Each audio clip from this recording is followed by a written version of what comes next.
What's up, people? Welcome to Conversations with a Rap Chick. All right, so this week we're gonna go over some stuff. I'm just waiting for Rahim to check in and stuff, and we're gonna get some stuff popping. I see Azur's in the place. Everybody's checking in, you know what I'm saying, filing in, and we're gonna get it crunk. All right. So as you know, Black Rob, passed away. We went to his funeral, and there's a lot of stuff that transpired in the interim of his passing. And they have a lot of stuff floating around on the internet and a lot of things that are being said, and then we just want to clear that up. So I'm just waiting for Rahim to check in. All right, here we go, here we go. What's up, what's up? What's good? What's good? What's the word? What's good, what's good? So look, let's introduce yourself. Tell everybody who you be. I don't know. My name is Rahim. Online as the Merciful. I'm not an industry cat in the streets. I'm a street cat inside the industry. 17 years in the game, 18 years in the game. I've worked with Okay. notable artists and all that you can name, all that you can think about. I've worked with them. Marketing, branding, contract negotiation, a little bit of everything, all over the board. All right. Now adjust the camera up a little bit so we can see your whole top of your yeah. All right. So tell them, how did you meet Black Rob? What year and then how did you meet Black Rob? Uh, I met Black Rob in like '91.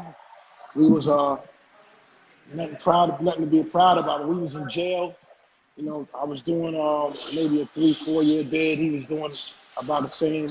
We met each other in there. Rob was an outstanding basketball player, rocker material. We used to ball together. We used to bug out together. We used to eat together. We did it together. I met Black Rob. We got really, really tight in jail. He was getting a lot of letters from different individuals, like Brand Nubians wanted to sign him and things of that nature. But, he was always nice. He used to stop the whole yard.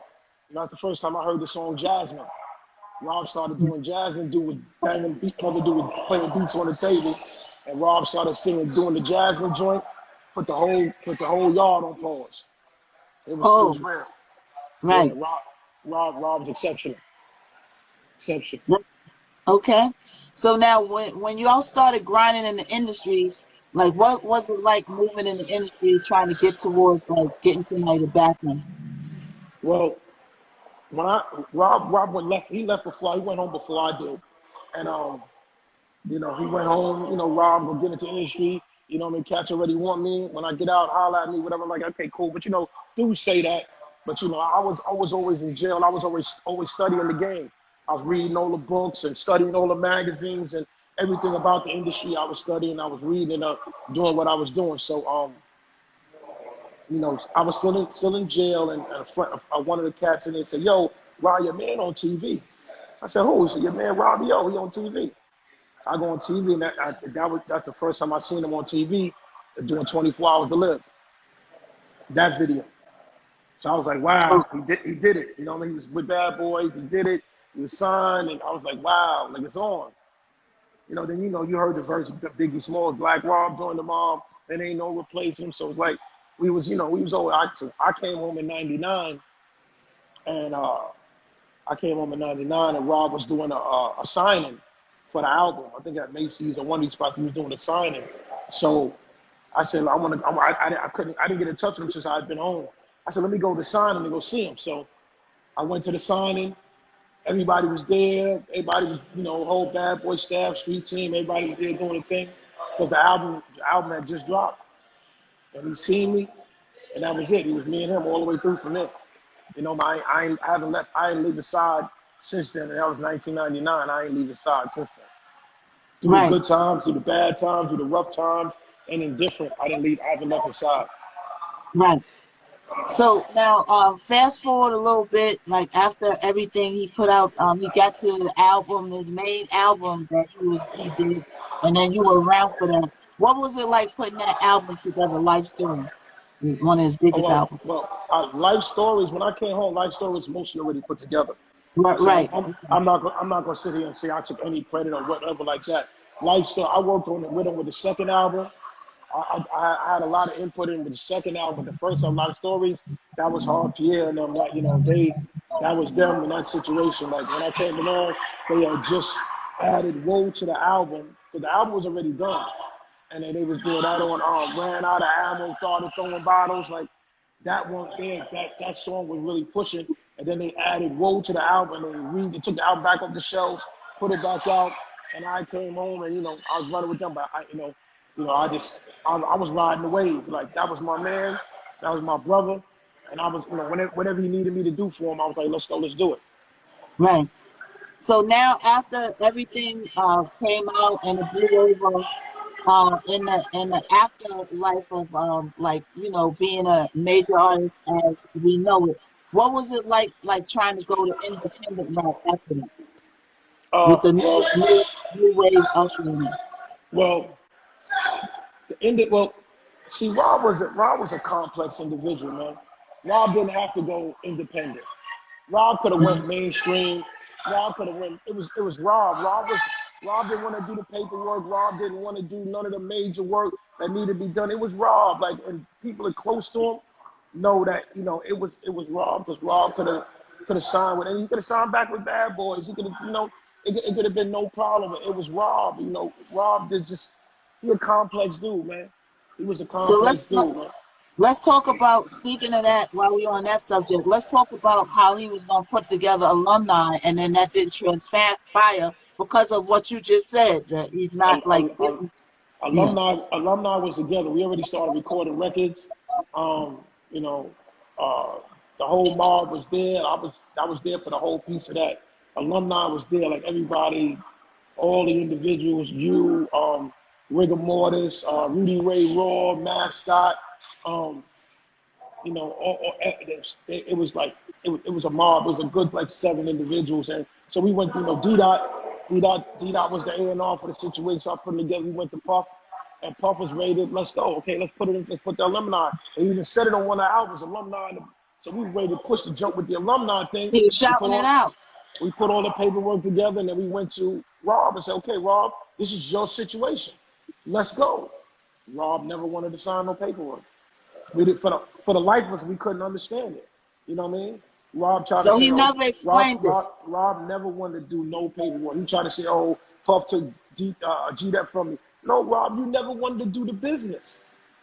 Rob never Right, wanted to do the business, man. Like, it took Rob 5 years to put out a second album. Like, that should have never have happened. right, Rob should have put an album out the next year. You know what I mean? He should have put an right. album right Consistent. back. Rob, but Yeah. Rob kept going to jail Hmm. for stupid stuff. Like Rob was going, like, Right, my brother, I love him, man. Yeah, but he was a complex dude, man. But I love him. That was my dude. And it wasn't because of no Puff. It wasn't because of nobody. You know what I mean? Everybody want to right. slander Puff, Puff Daddy. No, it wasn't no Puff. Now Puff ain't had nothing to do with that. let's get into that. Let's clear that up right now from the inside out. Like the misconception that Puffy is the one who is like responsible for his demise. Like let's clear that up right now. Not at all. Yeah. Puffy had nothing to do with Rob. Rob had everything to do with Rob's own demise, man. Rob's kidney's been bad for years, and Rob's kidney's been really bad for years. And Rob, he want to eat Big Mac fries and shakes every day instead of eating healthy, drinking healthy, healthy drinks and things of that nature. Rob just wanted. Rob was, and he still Hennessy, smoked. He's still smoking. cigarette. He's still not supposed to be messing with nothing. He was still doing all the stuff. So Puff ain't had nothing. Puff was always there for the dude.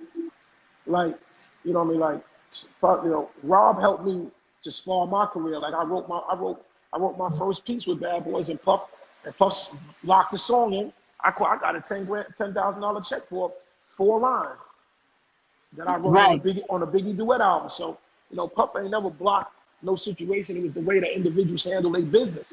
So they want to right, blame Puff, but it was never Puff. It's how dudes handle their business. You know right, what I mean? If you handle your business wrong, now you want to blame that man because you handle your business wrong. It wasn't that, man. Yeah, I used to really see cats, and I used to be like, cats, cats really be thinking they Puff. Like, you not Puff. Mm-hmm. You got to handle your own individual business. You not Puff. You know what I mean? Right. He's a good individual to learn from because he came from the ground up like everybody else. So he's a good individual to learn from. But it wasn't Puff wasn't the individual, wasn't the person why individuals stupid ass Mark Curry or any of the other dudes fell off. It wasn't Puff's fault. It was individuals' faults on their own. Like Rob didn't want to do the business. And Rob didn't Right. want to bring nobody in to do the business. I You witnessed know, that myself. I had conversations with him, asking him like, "Yo, when we going to get going?" And he just wasn't motivated to do that. You know what I'm saying? Rob could have signed other artists. Rob didn't even barely did no features with nobody because Rob didn't want to interact with no artists. Mm-hmm. He didn't want to interact with no artists. You know how many cats want to do records with Rob? Right. So many dudes want to do records. Rob didn't want to do no records with nobody. Rob was a complex individual, man. Rob was a Right. funny dude, man. Rob was a Right. funny Right. dude, man. Like I said, I love that dude. But Rob was a funny dude, man. Right. Funny dude, man. But I love him, man. I love him. Always gonna love BR, man. You know what I mean? One of the greatest, man. I don't care what Right. nobody say. BR is one of the greatest, man. They had that story, that song that Beanie Siegel got a song, "Feel It in the Air." That Oh Beanie yeah. Siegel got that record. Well, Right. I remember that. the history on that record was Heavy D, may Allah be pleased with him. Heavy D did the record. Heavy D made the beat. Heavy D sent the beat to Jigga. Jigga listened to the beat and Jigga said, "Nah, get us the BR. He's a better storyteller. Give it to Rob." This is Jigga. Said BR Right. is a better storyteller. So we sent it to Puff to give it to Rob. So we at the studio, we clear out the room. Everybody got to go. They lit candles in there and everything. Rob went in. Rob banged out the, oh my God. Oh my God, the song was so fire. But on the Mm. but on the record, he said a couple of bad things about Bad Boys. So Mhm. they didn't pay for the beat. You already know they didn't pay for the beat, and the beat went to Beanie, and Beanie dropped what he dropped. But Right. it really supposed to be BR joint. Now, Really supposed what to be led BR. him to say things about Bad Boy? Like, because I remember he put up a video, and I personally told him to take it down. But by the time he was like, "Yeah, you're right," and by the time he took it down, everybody already snatched the video. You know how the internet is. Again, I'm gonna tell you that Rob was a complex dude, man. Rob blamed a lot of other people for his own mishaps. You know, like and I can speak on BR because that was my man. You know what I Right. mean? That was my Yeah, brother. definitely. That was my Definitely. brother. So I'm not speaking in no malice or none. That was my Right. brother. You know what I We're mean? just talking facts right now. When nobody was around, and it was really, it was me, beloved, and Black Rob. Like nothing going on. Nobody getting no money. Nobody getting nothing. We was still together. You, me, and a whole lot of us. Like we was together. So like, so I speak on him like that. He was here. He not here. That's my brother. I speak on him. But Rob was a complex dude, and his business stuff was dicey. Right. His business game was really dicey. And if he was on his business, Rob would have been a millionaire. Right. If Rob was on his business, he'd have been a millionaire. He'd have the best doctors. Rob would have been amazing. It'd have been amazing. But Rob didn't want that. But Rob, I guess, we all fight demons. We all got our own demons. Like, it's funny. Like Rob was a klepto, man. Rob was a, Yeah, now let's talk about that. Like out of his Rob own had, mouth, he mentioned out his own mouth that he was a career criminal. Do you think that's part of the reason on why he wasn't into the business part as much? I don't know. Rob was a street. Didn't want to let You the said a streets klepto. go. I'm glad you said a klepto. Rob is steal. Rob have a pocket full of money and still steal something. Rob a funny dude. Now, He got. speaking of that, how did you feel about when he went into the hotel situation with the peoples in it? I checked BR into the hotel that day. Here's the Mm, story. I checked him in. I had my little man. He was a producer. He was running with us. We went there. I said, "Yo, put your name on the joint." and because BR we had to go, BR had to go fly to Atlanta the next day to do a song with UGK. Right. They were doing a video. He was doing a video in Atlanta. So Puff was flying DR out to Atlanta to do the joint with UGK. So Right. we checked Rob into the hotel downtown in the city. I said, yo, I'll see y'all dudes in the morning. I'm out of here. Checked the dude in the hotel, and we left. This is late at night. We checked in the hotel, we break out. Rob leaves out his room, goes to the ladies' room, takes her purse, empties the contents in the hallway, whatever you want to take out of there, and then put the purse back in the room. Wow. Like Rob, like, what you doing? They got cameras in the joint, Rob. So they knocked on the door in the morning, and the police was there. The chick was the chick was a doctor. She was in the room sleep. What? She was in the room sleep. She was there. Yo, Rob the tiptoe. Oh, this dude is out of control. So the dude that rented the room that I used to rent the room for Rob, they locked him up and locked Rob up. So I went down to the precinct and got the dude out because he didn't do nothing because his name was on the room. But they kept Rob locked. You know, Rob never really got a chance to promote none of his albums because he always kept getting locked up. He never do no overseas tours and all that. He never did no big bad boy tours. He never really did a lot of those joints because he was locked up. Right. And I bet a lot of people was wondering about that. Like with a song so big like that, you should have toured the world. Rob was in jail, man. So Rob, that had a lot to do with it, man. When Rob came home the last time, we went and picked him up. Jamal Mosley was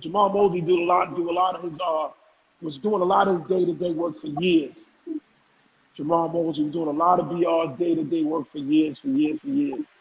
So me, him, Beloved, and Tammy, we had a limousine. We went up to the jail. We picked Rob up. We brought Rob from the jail. I said, yo, let's stop in the city because my man Samson Styles, that was my dude. That's my dude. Samson Styles was a BET correspondent. So I called Samson Styles and we went right up to BET and did a live interview right there. So the first day home, we didn't even go home yet. We stopped right there. Samson made it happen. Big shout out to Samson Styles. We made it happen. We did the interview. You know what I mean? And I had a situation set up with Rob to send him down to do some work with Baby and Lil Wayne. Right. I was like, but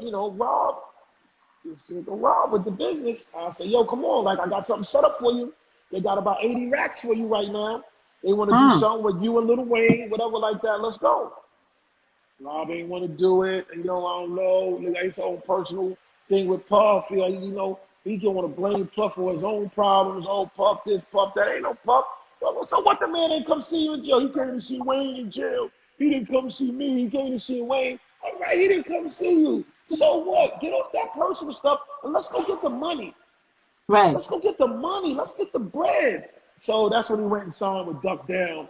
You know what I mean? He didn't go back to Bad Boys. He didn't go do nothing with Lil Wayne. He went and signed with Duck Down, and that album came out and it did whatever it did. I don't know what it did. So that was a part of the journey. That was a part of the tale. You know what I mean? Right. So now fast forward until the last coming up on the last days of the the end of his journey. You know what I'm saying? Now we watched all this stuff transpire in the media, so now we want to kind of clear up like all the happenings that went before when he was sick and then when he passed away and after he passed away. So let's start. We was always in touch with BR, me, Beloved, Jay. There's a few of us that was always in touch with BR, man. It's Chris Murray, not Mark Curry, Chris Murray. He's from Harlem. Chris Murray was Rob's hype man. You can see him in all the videos. Right. In the tunnel is Rob's hype man. So they had some stuff set up for him down there. It was an apartment for him. They had him living arrangements set up in Harlem and everything and all that. This coward dude, Cal Dawson, is coward. You know what I mean? He's an opportunist. So he set up some shows down there in Atlanta. So, Rob is Rob. Rob is his own man. Rob is Rob. So Rob slid out on dudes. Nobody knew where Rob was at. When Rob popped that back up, Rob was in Atlanta doing the show. Rob hit me. Rob hit me though. Like, yo, Rob, I'm going to Atlanta. Where you at? And like, he wanted me to pick him up. But I wasn't in Atlanta at the time. He said, yo, Rob, I'm going to Atlanta. He kid me, showed me he was on the plane and everything and all that. Okay, cool. So he went down there and he got, he went down there with the coward dude, and they did the shows or whatever like that. But Rob is still sick. He got to go to Right. dialysis like every day. He got to go to dialysis every couple of days. He got to go to dialysis, and nobody was taking him. He wasn't going. So Right. that was another big problem, and him not going to dialysis. You know what I mean? So a dude named Cricket down there, my man Blacker from Harlem, told the dude, dumb dude Cal Dawson, to take Black Rob to down there with Cricket. So the dude Cricket started, took Black Rob in. He had a big house, family, and everything, and all that. And they started nursing BR back to health. Cricket is a real dude. He didn't know Rob, but he respected Rob. And Blacker was a real dude. He knew Rob from Harlem, and Rob was there, and they started nursing him back to health. Cricket got some videos on his joint. So he's nursing him back to health, and it was a beautiful thing that they were nursing him back to health and getting it right. Cricket felt that he needed to go to the hospital, so he took Rob to the hospital. And while Rob was in the hospital, the Cal Dawson dude pops back up. No, Mark Curry pops up at a show and locks back in with Rob. Now, mind you, Rob used to stay with Mark Curry until Mark Curry got kicked out of his crib and lost his crib. So Rob left him and was staying with WAP. And whatever happened with WAP, and he had to leave WAP's crib. So he ain't been messing with Mark Curry at all. So Mark Curry pops back up, and when Rob was in the hospital, Rob don't want to stay in the hospital. He called me. He said, yo, this hospital is dirty, Rob. I don't want to be there. Like, yo, you got to stay in the hospital. God, I don't want to be in the hospital. So the Mark Curry, he calls WAP, because I was in New York at the time. He calls WAP, and WAP calls Mark Curry, and Mark Curry goes to get Rob and take him out the hospital. They should have left Rob in the hospital. Wow. They should have never took him out of the hospital. They should have made him stay. You Now, gotta who stay. filmed, we're going to hold that thought. Who filmed Rob in that hospital bed like that? Because one thing I know about Rob. That coward dude, Cal Dawson. He's a coward, man. He's a bitch and he's a coward. The Cal Dawson dude did that. Filmed Rob, talking about Rob needed help. If Rob wanted some help, Rob knew just who he had to call for help. Rob ain't have to do no GoFundMe page. That GoFundMe page wasn't for dudes like that. Them dudes, the Cal Dawson dude is an opportunist. That's his whole life. He's an opportunist, man. You know what I mean? He's a coward and he's an opportunist. And the Mark Curry dude is an opportunist too. Because ain't nobody seen Mark Curry online doing nothing until Rob is in the hospital and now you see Mark Curry. Where you been at? Why you ain't been online doing the stuff that you was doing? You ain't been online doing nothing. All you do is just felonious in front, and y'all try to profit off a dead man, off a man that was sick and dying. The dude Cricket called him and said, Rob's medication is here in the house. Come to the house and get the medication. They never went back to the house to get the medication for Rob. These dudes never, none of these, Mark Curry or the dude Cal Dawson, they never went back to the house to get the medication for Rob. None of these dudes. These dudes is cowards, man. These dudes is cowards. One thing I know about Rob is, I know for a fact that Rob wouldn't have wanted to have been shown in that hospital bed to the world like that. I know that for a fact. Let me tell you something. Because Rob he was didn't incoherent. want anybody to come to the hospital to see him like that. So I know for a fact. Rob was under a lot of medication, man. Right. That's what I said. Rob was under a lot of medication, so that's had to do with that. Right. He was under a lot of medication. He was under a lot of medication, so that's why he was groggy, because he was under medication. He just had an operation. So he was under a lot of medication. That was just crazy. And for the dude to take advantage of that, that was crazy too. So, it goes some other. You can't run game on somebody who know game. So $6,000 got sent to Cal Dawson. from Rob's lawyer. Because Rob can't get no money in his account because child support had taken. So $6,000 got sent to Cal Dawson for Black Rob. Black Rob died. The money never got to Black Rob. It should have went to his son, his family, or back to the lawyer. Cal Dawson, this is Cal Dawson's story, that promoters gave him upfront money for Rob to do shows. Okay, so why was Rob messed up if promoters gave him money upfront to do shows? So Cal Dawson says he had to send the money back. Out of the $6,000, he had to send the money back to the promoters for Black Rob. But where was the money? If Rob was so messed up and didn't have no money, but 3 shows popped up and promoters sent him the first half of the money, why didn't he have no money? See, these stories don't add up. These stories don't add up. He gave his son $1,000, so $5,000 went back to these dudes. Like, you can't run game on somebody who know the business. Cal Dawson is a thief and he's a coward. And Mark Curry is right along with him. Both of these niggas is cowards, man. Both these niggas is cowards, man. So it's sad that they were trying to profit on the dude that was sick and on his last leg, man. And I love Black Rob, man. That's my brother, man. I'm going to defend him, and I will continue to defend him. That's my brother. Always. Now, there's a little misconception. I heard that it was $20,000 sent from Jay-Z to Black Rob. Is that true or false? It was 20 grand got sent. Now they try to throw Self under the bus. But I wasn't gonna let them throw Self under the bus. That's my true Self. I know Self don't get down like that. But go ahead. Self don't get down like that. DJ Self called me. That's my man. I know Self before he was into anything. Before he was in anything. That's my man. In the clubs. Remember in the clubs. In Brooklyn. Before he was big DJ Self, MTV and all that stuff. He was DJing for my man King Keno. Big shout out to King Keno. He was DJing for King Keno and all his parties, and then he blew up, and blew out the sky. Got on the radio and everything, all that. So, you know what I mean? Self called me because Self knows that I used to be with Black Rob. He knows me from being with Black Rob. And me and Self got a good relationship. So that's how that transpired. And he said Jigga wanted to send him some money. I said, okay, cool, send the bread. You know what I mean? So he said that Rob gave the green light for the money to go to Mark Curry's account. So now they say that they're supposed to went to Cal Dawson's account, Mark Curry's account, then they're supposed to went to the GoFundMe account. You know what I mean? Like, anytime money is involved and thieves are involved, you can't, it's hard to figure out what's the truth. Because thieves are involved. Individuals are thieves. So when thieves are involved, there's no honor amongst thieves. So everybody, Rob died. Rob had money in his pocket when he died. Where that money was at? Where the money went? Where the money went when Rob died? So do you think somebody ran his pockets? Do you think? What? Do you think they took out money out of his pockets? There was only one dude in the hospital when Rob died. That was Mark Curry. Nobody else was there. Nobody.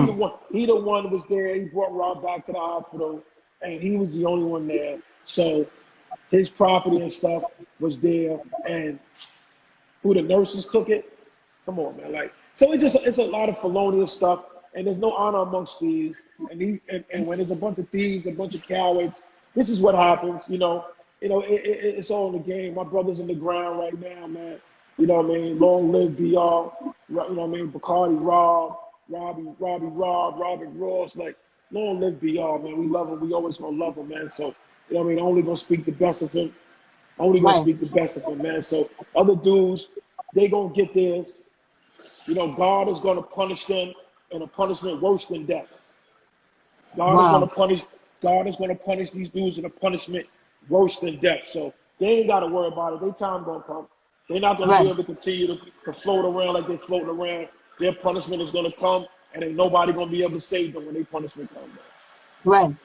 Everybody who had their hand in that, you know what I mean? I believe that these dudes had their hands in it. Rob could have lived if they'd have left him in the hospital.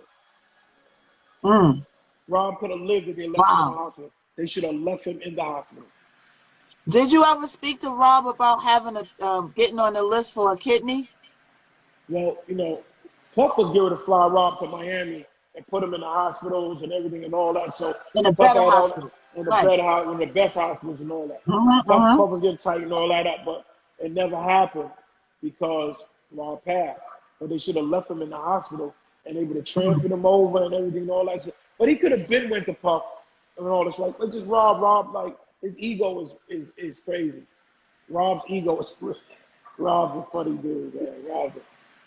Rob's a funny dude, man. I love Right. him. Rob's a funny dude, man. So like, what you gonna do? It's crazy. Rob, he was him. He was his own man in his own time, in his own mind, and on his own dime, man. Right. I was with Rob, and Rob had no money. I remember you was Rob, with them. You the one I remember from the beginning, like from back when I first met him all the way through. You know what I'm saying? I could be with Rob and have a That's why penny in when his pocket. I seen manager and I seen this new face, I was like, who? What? Just because you book a show for somebody, that don't make you his manager. Because you Right. book a show with somebody. They said, just because you book a show for somebody, that don't make you their manager. Right. I'm So sorry. this is part of the reason why Murray got up there and he was really frustrated and they filmed him Yeah, and they because put it a on the lot of these dudes, you blog. know what I mean? Even Johnny used to be Rob's manager back in the days. But Uh-huh. Johnny and them robbed Black Rob for like $70,000. They robbed him back in the days. They robbed DR too. So, you know, Johnny was in there crying at the funeral, I'm Black Rob's manager. Yeah, you robbed him too, man. Dang, man. Like, and that's why Murray started getting mad because all these dudes just popping up talking about, oh, Right. this, that, the third. And come on, man. Dudes are doing a lot of front, man. I don't blow a lot of these dudes up, man. I'll expose all these dudes, man. Like, again, that was my brother. Right. My brother. A lot of them took the credit. You all right? My brother. All right. So right in the present time, are you still working in the business or are you doing something else now? No, man. You know, I manage a bar and grill. Nice little bar and grill I manage. I'm opening up a United Front Group Multimedia Center down south down here. We doing marketing, branding, promotion. We doing legal work. We doing photography, videography, and graphic designs. And we teaching children how to do all of that. So we doing that. Also, I still work with artists. Tidra Moses, she got a new single out right now called "Like Me." Work with Tidra Moses. Um, uh, Yeah, I remember Tidra. She was uh, really uh, good. Izzy Miyagi, he's from the Bronx. I'm working with him. He's a phenomenal rap artist. And Izzy Miyagi, he's on the next level. He's crazy. N.O. Coleon, he's bananas. Another rapper out of Brooklyn, he's bananas. So I'm still working with artists. We're still writing songs. You know, we still working with artists that are serious about their careers. We still Right. working with artists. So, you know, you can get at me on Instagram is at the Merciful TheMerciful. That's TheMerciful. You can get at me, man. You know, if you need advice, you need some understanding, some direction, holla at your boy. Right. No doubt. And if you want to do an interview, you can also holler at his page or holler at my page. I'll get the info to him. You know what I'm saying? You can holler at either one of us and we'll get them, we continue clearing up because it's just a shame that people believe, that people believe anything. You know what I'm saying? And they're gonna continue to People believe believe anything anything. because a lot of them don't know the truth and they don't really want to know the truth. So that's just what it Right. is, you know. It's just what it Right. is. But So I think you I cleared up appreciate, like a I, lot of pre- stuff. I Mhm. appreciate you for allowing me to speak. Uh, Yeah. and thank you.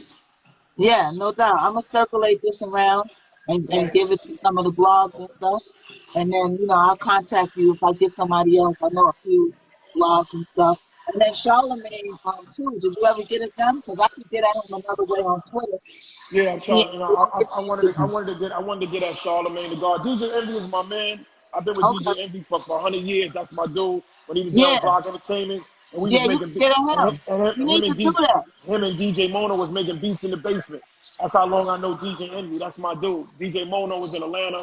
That's my road dog. Big shout out to DJ Mono, G103, DJs, Bananas. So DJ Envy, I'm gonna reach out to DJ Envy, and Definitely do that. you can reach out to Charlemagne for me also. Yeah. All right, cool. All All right, right. so thanks, Rahim. I All right. appreciate you coming through. You know what No I'm saying? I'm gonna, problem. stay up. I'm gonna stay up with you. You know All what I'm right. saying? Got you. Alumni forever, motherfucker. Alumni forever. Please believe that. Bad boys, Yeah, alumni, and Black Rob to the death, man. right. Peace. Exactly. All right, peace, y'all. All right. All right, y'all. So there we have it. That was Rahim. That was Black Rob's only manager. Like, well, one of the only managers. As he mentioned, he had an earlier manager. You know what I'm saying? Who he got up at the funeral and speak, who, was his manager. So a lot of things got cleared up, you know what I'm saying? Thank you for joining me this week. I'll be here next week again.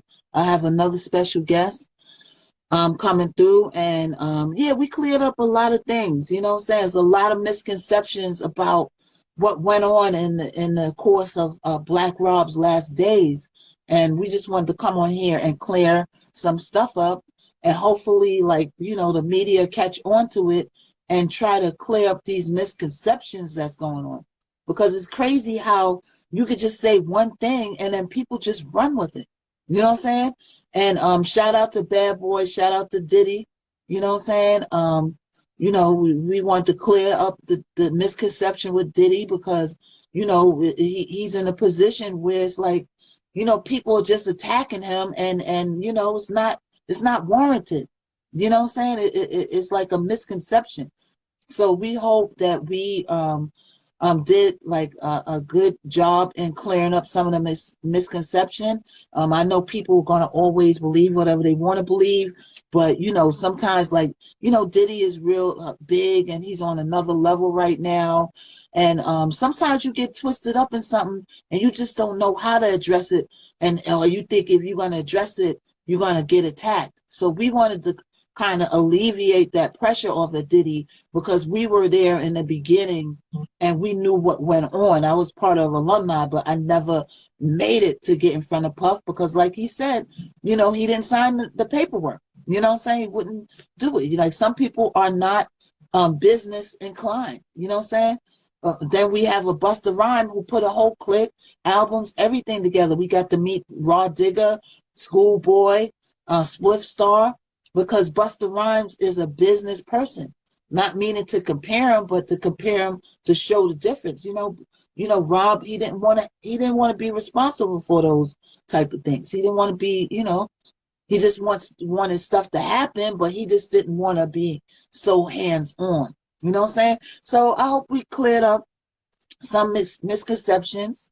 And like I said, if you want to interview Rahim and talk to him about some things, you could get at me, the real Miss Knockout, or you could get at the Merciful. You could get at him himself, and yeah, and then we continue clearing this up, because we want people to know the truth. Like, we want people to know facts, the truth, and all of that.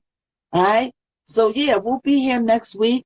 My name is Miss Knockout. You could go to my website, www.shopmissknockout.com, my beauty supply store. I have my colored lashes. As you can see, we got all different kinds of colors, y'all. Red, blue, yellow, green, rainbow, blended colors. So you could go on www.shopmissknockout.com. I got new music coming. I'm actually going to the studio this week to record my follow-up to the joint that's gonna drop sometime this summer and stuff like that. And that's what it is. All right. So I had somebody in the queue. I don't know who it was, but I couldn't bring you up because Rahim was up. Let's see. How you doing, Karen? Karen's in the building. What's up? What's up? What's up? All right. I seen Psycho Les in here. I don't know if Psycho's still in here. What's up to Psycho Les? Fire Chick, I see you. You know what I'm saying? And yeah, I'll be back next week, or we'll have another what's up, Money Man? We'll have another interview lined up. I want to do more interview-based shows and stuff going forward in the future. I didn't take a little hiatus. Somebody like made me take a hiatus from Instagram, so I'm just getting back on and getting to it. You know what I'm saying? So that's what it is. And I'll be back here next week, 8 o'clock, same space, same back channel, you know what I'm saying? Conversations with a Rap Chick, you know what I'm saying? And, you know, keep it right here. And, you know, my YouTube, you can go to my YouTube is / Miss Knockout TV. Look out for that webisode. The next season's coming, New York Minute. Look out for that, you know what I'm saying? And that's what it is, yo. And thank you for coming through, Rahim. We appreciate you clearing up a lot of the misconceptions that went on, and that's what it is. All right. So I'll see y'all back here next week. Everybody have a great weekend, you know, a great week and all that. And make sure that you just don't let nobody stop you from what you want to do. Just keep going. And it's never too late to do shit, you know what I'm saying? And follow your dreams, even when they saying, oh, you know, quit. No, you quit when you're ready to quit, but then again, never quit. That's my thing. All right, y'all. So I'll see y'all next week. My name is Miss Knockout, and you had a conversation with a rap chick. All right. So stay tuned for new music. Website www.shopmissknockout.com, and keep it locked right here. Next week, 8 o'clock, we'll have another special guest. You know what I'm saying? And it's gonna keep getting better. All right. I'll speak to y'all next week, y'all. Peace.